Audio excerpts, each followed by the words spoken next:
আসসালামু আলাইকুম। আমি মোহাম্মদ সৈয়দুজ্জামান, সহযোগী অধ্যাপক, ব্যবস্থাপনা বিভাগ, মোহাম্মদপুর কেন্দ্রীয় কলেজ, ঢাকা। সুপ্রিয় শিক্ষার্থীবৃন্দ, আমি আজকে বিবিএ অনার্স চতুর্থ বর্ষ বা ফাইনাল ইয়ারের শিক্ষার্থীদের ব্যাংক ম্যানেজমেন্ট এই কোর্স বা বিষয়টির ষষ্ঠ অধ্যায় নিয়ে আলোচনা করব। ষষ্ঠ অধ্যায় হচ্ছে commercial banks landing and investment portfolio, বাণিজ্যিক ব্যাংকের ঋণ ও বিনিয়োগ পোর্টফোলিও। এটি একটি গুরুত্বপূর্ণ অধ্যায়, তাই সকলকে মনোযোগ সহকারে শোনার জন্য আহ্বান জানাচ্ছি। আমি আজকে যে বিষয়গুলি নিয়ে আলোচনা করব সেটি হচ্ছে 1 নম্বরে হোয়াট ইজ লোন, ঋণ কি। 2 নম্বর প্রশ্ন types of bank loan, bank লোনের শ্রেণী বিভাগ আলোচনা করা। Importance of portfolio management, portfolio ব্যবস্থাপনার গুরুত্ব আলোচনা করা। এখন আমরা আসি আলোচনায়। প্রথমে আমরা আলোচনা করি ব্যাংক লোন কি। ব্যাংক লোন হচ্ছে ব্যাংক যখন শর্তের সাপেক্ষে তার মক্কেলগণকে অর্থ প্রদান করে এবং মক্কেল সুদসহ আসল একসাথে বা কিস্তিতে অর্থ ফেরত দিয়ে থাকে, তাকে ব্যাংক ঋণ বলে। Dictionary of finance and banking এর মতে the lending of a sum of money by a lender to a borrower to be repaid with a certain amount of interest, অর্থাৎ সুদ সমত পরিশোধ একটি নির্দিষ্ট পরিমাণ অর্থ ঋণদাতা কর্তৃক ঋণ গ্রহীতাকে ধার দেওয়াকে ঋণ বলা হয়। ব্যাংক মোট আমানতের 15% তারল্য হিসেবে সংরক্ষণ করে, তবে কোনো কোনো ক্ষেত্রে 20 থেকে 25% তারল্য হিসেবে সংরক্ষণ করে বাকি অর্থ বিভিন্ন ব্যক্তি বা প্রতিষ্ঠানকে ঋণ হিসাবে অর্থ প্রদান করে থাকে। ব্যাংক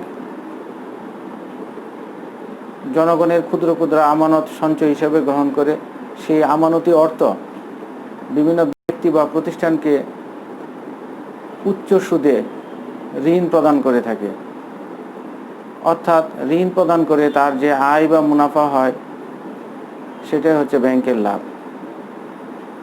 বিভিন্ন বিশেষজ্ঞ ব্যক্তি বিভিন্নভাবে সেটা আলোচনা করেছেন।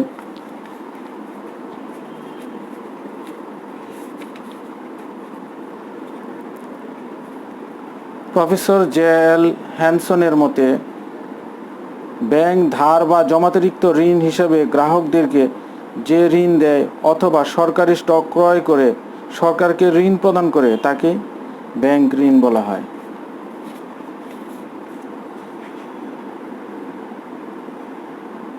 সিজে ওয়েলফেল এর মতে an advance is a payment on account or before a contract is completed or legally due, অর্থাৎ চুক্তি ভিত্তিতে বা আইনসঙ্গতভাবে যে অর্থ হিসাবের মাধ্যমে প্রদান করা হয় তাকেই ঋণ বলা হয়। পরিশেষে আমরা বলতে পারি ঋণ গ্রাহক ও ব্যাংকের মধ্যে একটি আনুষ্ঠানিক চুক্তির মাধ্যমে নির্দিষ্ট সময়ান্তে ফেরতযোগ্য নির্দিষ্ট পরিমাণ অর্থ প্রদানকেই ব্যাংক ঋণ বলা হয়। এখন আমরা আসি দ্বিতীয় প্রশ্ন, types of bank loan, bank লোনের শ্রেণী বিভাগ আলোচনা করা। এটাকে আমরা প্রথমত 3 ভাগে ভাগ করেছি: প্রকৃতি ভিত্তিক, জামানত ভিত্তিক, মেয়াদ ভিত্তিক। এই 3টি ভাগে ভাগ করা হয়েছে। প্রকৃতি ভিত্তিক এটিকে আবার 2 ভাগে ভাগ করা হয়েছে: তহবিল ভিত্তিতে প্রদত্ত ঋণ, সেটা হচ্ছে ধার, নগদ ঋণ, জমাতিরিক্ত ঋণ। দলিল ভিত্তিক ঋণ, সেটাকে ভাগ করা হয়েছে বাণিজ্যিক দলিল ঋণ, অবাণিজ্যিক দলিল ঋণ। এটা হচ্ছে প্রকৃতি ভিত্তিক ঋণের শ্রেণী বিভাগ। জামানত ভিত্তিক শ্রেণী বিভাগ, এটাকে আবার ভাগ করা হয়েছে জামানতযুক্ত ঋণ এবং জামানতবিহীন ঋণ। মেয়াদ ভিত্তিক ঋণ, সেটাকে আবার 3 ভাগে ভাগ করা হয়েছে: স্বল্পমেয়াদী ঋণ, মধ্যমেয়াদী ঋণ, দীর্ঘমেয়াদী ঋণ। স্বল্পমেয়াদী ঋণকে আবার 2 ভাগে মেয়াদ ভিত্তিকে আবার দুই ভাগে ভাগ করা হয়েছে, স্বল্প মেয়াদী ঋণ, চাহিদা মাত্র দেওয়া ঋণ, স্বল্প মেয়াদের নোটিশে দেওয়া ঋণ। এই হচ্ছে ব্যাংকের শ্রেণীবিভাগ। এখন আমরা আসি আলোচনায়।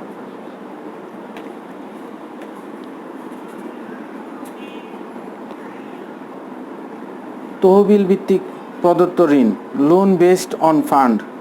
ব্যাংক তার নিজস্ব তহবিল হতে যে সকল ঋণ চুক্তি বা প্রতিষ্ঠানকে চলতি হিসাবের মাধ্যমে বা ঋণ হিসাবের মাধ্যমে নগদে মঞ্জুর করে তাকে তহবিল হতে প্রদেয় ঋণ বলা হয়। এটাকে তিন ভাগে ভাগ করেছি: ধার বা লোন, নগদ ঋণ, ক্যাশ ক্রেডিট, জমাতিরিক্ত ঋণ, ওভারড্রাফট। ধার বা লোন, ব্যাংক যখন তার মক্কেলকে নগদে কোনো অর্থ প্রদান না করে তার নামে একটি ঋণ হিসাব খুলে ঋণ মঞ্জুর করে তাকে ধার বলে। যখন কোনো ব্যাংকার ঋণ গ্রহীতাকে নির্দিষ্ট অঙ্কের টাকা অগ্রিম হিসেবে মঞ্জুর করে, যা একবারে উত্তোলন করে এবং সেভাবে পরিশোধ করবে বা পূর্ব নির্ধারিত কিস্তি অনুসারে পরিশোধ করবে, তখন তাকে ধার বা অগ্রিম বলা হয়। নগদ ঋণ, ক্যাশ ক্রেডিট, ব্যাংক তার মক্কেলকে চলতি হিসাবের বিপরীতে জামানত সাপেক্ষে যে ঋণ মঞ্জুর করে তাকে নগদ ঋণ বলে। ব্যাংক এই ক্ষেত্রে মক্কেলদের নিকট হতে সুদ আদায় করে থাকে। মক্কেল এই ঋণের টাকা নির্দিষ্ট সীমার মধ্যে নিজস্ব জামানতের মতো জমা উত্তোলন করতে পারে। সময় এবং পরিমাণের ভিত্তিতে ঋণের সুদ হিসাব করতে হয়। জমাতিরিক্ত ঋণ বা ওভারড্রাফট, চলতি হিসাবে জমা টাকার চেয়ে অতিরিক্ত অর্থ মক্কেলকে উত্তোলনের সুযোগ দেওয়াকে জমাতিরিক্ত ঋণ বলা হয়। দলিল ভিত্তিক ঋণ, লোন বেসড অন ডকুমেন্ট, যে ঋণ সাধারণত তহবিল হতে প্রদান করা হয় না, দলিল ব্যবহারের মাধ্যমে ঋণ প্রদান করা হয়, তাকে দলিল ভিত্তিক ঋণ বলা হয়ে থাকে।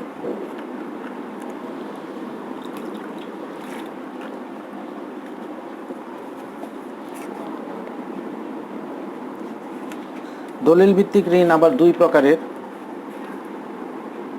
বাণিজ্যিক দলিলের ঋণ, অবাণিজ্যিক দলিলের ঋণ। কমার্শিয়াল ডকুমেন্টারি ক্রেডিট, যে ঋণ বাণিজ্যিক উদ্দেশ্যে ব্যবহার করা হয় তাকে বাণিজ্যিক ঋণ বলা হয়।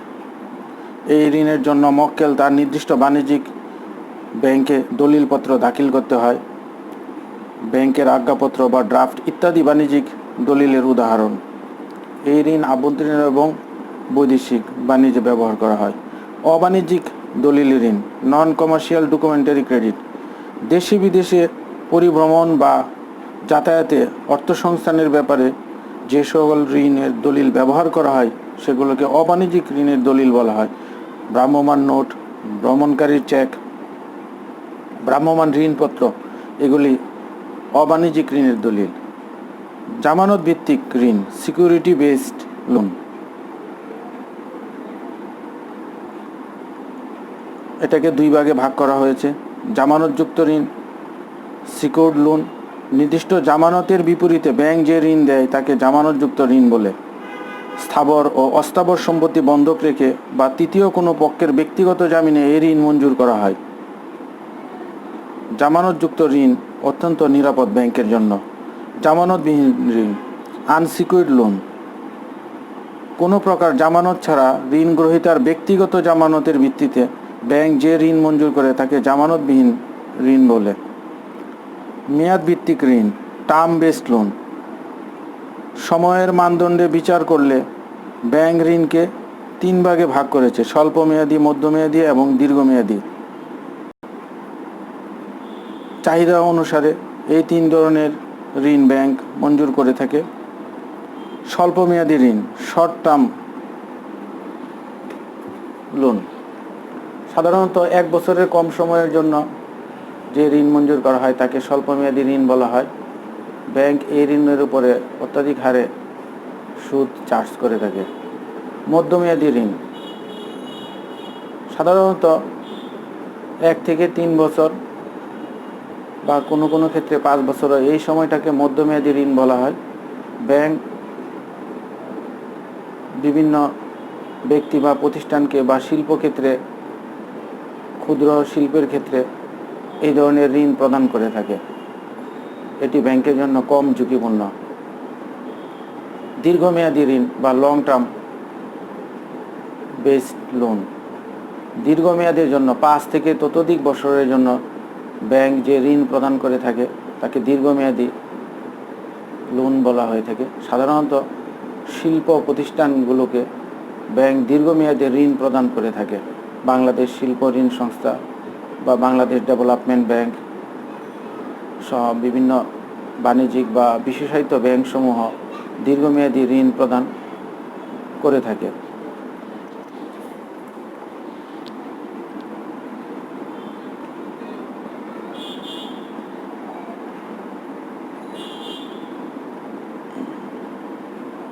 চাহিদা মাত্র দেওয়া ঋণ, ব্যাংক শেয়ার বাজারের দালাল ও অন্যান্য বাণিজ্যিক ব্যাংকের আকস্মিক চাহিদা পূরণ করার জন্য যে ঋণ প্রদান করে তাকে চাহিদা মাত্র দেওয়া ঋণ বলে বা লোন পে অন ডিমান্ড ঋণ বলে। ঋণ গ্রহীতা দাতাকে চাহিদা মাত্র এই ঋণের টাকা ফেরত দিতে বাধ্য থাকে। এই ঋণ কয়েক ঘন্টা, সপ্তাহ, 15 দিনের জন্য হয়ে থাকে। এই ঋণের উপর আরোগ্য সুদের কথা থাকলেও মাঝে মধ্যে তারল্য সংকট দেখা দিলে সুদের হার লাফিয়ে লাফিয়ে বাড়তে থাকে। সাধারণত আমাদের দেশে 2 ঈদে এই জাতীয় ঘটনা ঘটে। স্বল্প নোটিশে দেওয়া ঋণ, পে অ্যাট শর্ট নোটিশ। এই ঋণের মেয়াদ সপ্তাহ, মাস বা 1 বছরের কম সময়ের জন্য হতে পারে। স্বল্পতম সময়ের নোটিশে বিনিময়ে এই ঋণের টাকা আদায় করা হয় বলে একে স্বল্প মেয়াদের নোটিশে ঋণ বলা হয়। সুতরাং আমরা বলতে পারি যে জনগণের চাহিদা অনুযায়ী ব্যাংক নির্দিষ্ট পরিমাণ টাকা নির্দিষ্ট সময়ের জন্য নির্দিষ্ট সুদের বিনিময়ে প্রদান করলে তাকে ব্যাংক ঋণ চাহিদা প্রকৃতি এবং বৈশিষ্ট্যের ভিত্তিতে বিভিন্ন রকম হয়ে থাকে। ব্যাংক সাধারণত মক্কেলের চাহিদা অনুযায়ী ঋণ প্রদান করে থাকে। মক্কেল চাহিদার সাথে সাথে ঋণের পরিমাণ ও ধরনও পরিবর্তনশীল। ব্যাংক সবসময় সে তার ব্যবসায়ীকে ঠিক রেখে এবং ব্যাংক ব্যবসাকে লাভবান করার ক্ষেত্রে বিভিন্ন ক্ষেত্রে যাদের বাজারে সুনাম আছে এবং স্থায়ী প্রতিষ্ঠিত ব্যবসায়ী এবং শিল্প প্রতিষ্ঠান চালু অবস্থায় রয়েছে, সে সকল ব্যক্তি বা প্রতিষ্ঠানকে সাধারণত ঋণ প্রদান করে থাকে। ব্যাংক সবসময় তার লাভের কথাটাই চিন্তা করবে, এটাই স্বাভাবিক। এখন আমরা আসি তৃতীয় প্রশ্ন, importance of portfolio management. Portfolio ব্যবস্থাপনার গুরুত্ব আলোচনা করো। এটাকে আমরা বিভিন্নভাবে আলোচনা করতে পারি, তবে আমাদের একটি বিষয় জানা প্রয়োজন, পোর্টফোলিও ব্যবস্থাপনা কি। বিনিয়োগ তহবিল একটি মাত্র কোম্পানির শেয়ারে বিনিয়োগ করে না, 2 বা ততোধিক শেয়ারে বিনিয়োগ করাকে পোর্টফোলিও বলা হয়।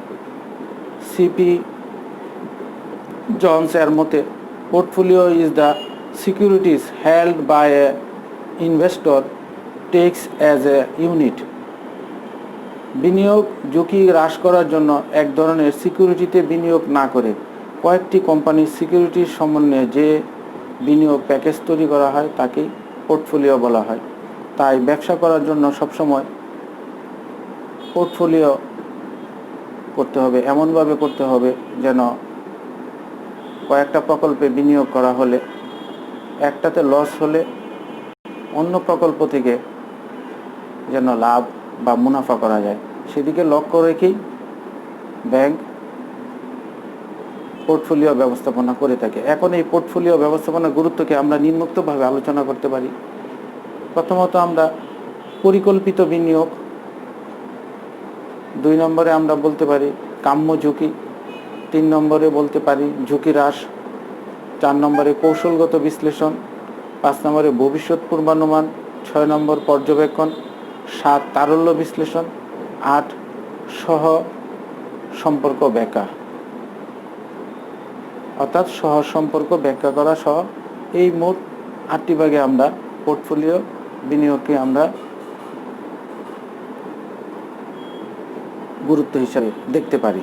এখন আমি আলোচনায় আসি।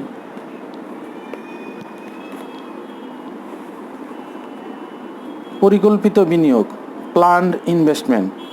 পোর্টফোলিও ব্যবস্থাপনার প্রথম ও প্রধান উদ্দেশ্য হল পরিকল্পিত বিনিয়োগ নিশ্চিত করা। বিনিয়োগযোগ্য তহবিল একটিমাত্র শেয়ারে বিনিয়োগ না করে কয়েকটি শেয়ারে বিনিয়োগের পরিকল্পনা শুধু ঝুঁকিকে হ্রাস করে না, সার্বিক প্রতিদান ঝুঁকি হ্রাস করতে সহায়তা করে থাকে। কাম্য ঝুঁকি, অপটিমাম রিস্ক। মূলধন বাজারে বা ঝুঁকিপূর্ণ আর্থিক সম্পদে বিনিয়োগের ক্ষেত্রে বিনিয়োগকারীকে ঝুঁকি গ্রহণ করতে হবে, তবে কতটা ঝুঁকি গ্রহণ করা উত্তম হবে এবং প্রতিদান সর্বোচ্চ করা হবে সেটা বিনিয়োগের জন্য পোর্টফোলিও ব্যবস্থাপনার গুরুত্ব অপরিসীম। ঝুঁকি হ্রাস, রিডাকশন অফ রিস্ক। ঝুঁকি বহুবিধকরণ বা সার্বিক ঝুঁকি হ্রাসকরণের ক্ষেত্রে পোর্টফোলিও ব্যবস্থাপনার ভূমিকা অনস্বীকার্য। সর্বনিম্ন ঝুঁকিকে সর্বোত্তম প্রতিদান নিশ্চিত করাই পোর্টফোলিও ব্যবস্থাপনার ঘোষিত উদ্দেশ্য। কৌশলগত বিশ্লেষণ, টেকনিক্যাল অ্যানালাইসিস। পোর্টফোলিও ব্যবস্থাপনার শুধু ঝুঁকি পূর্বানুমানই করা হয় না, সাথে সাথে দক্ষ পোর্টফোলিও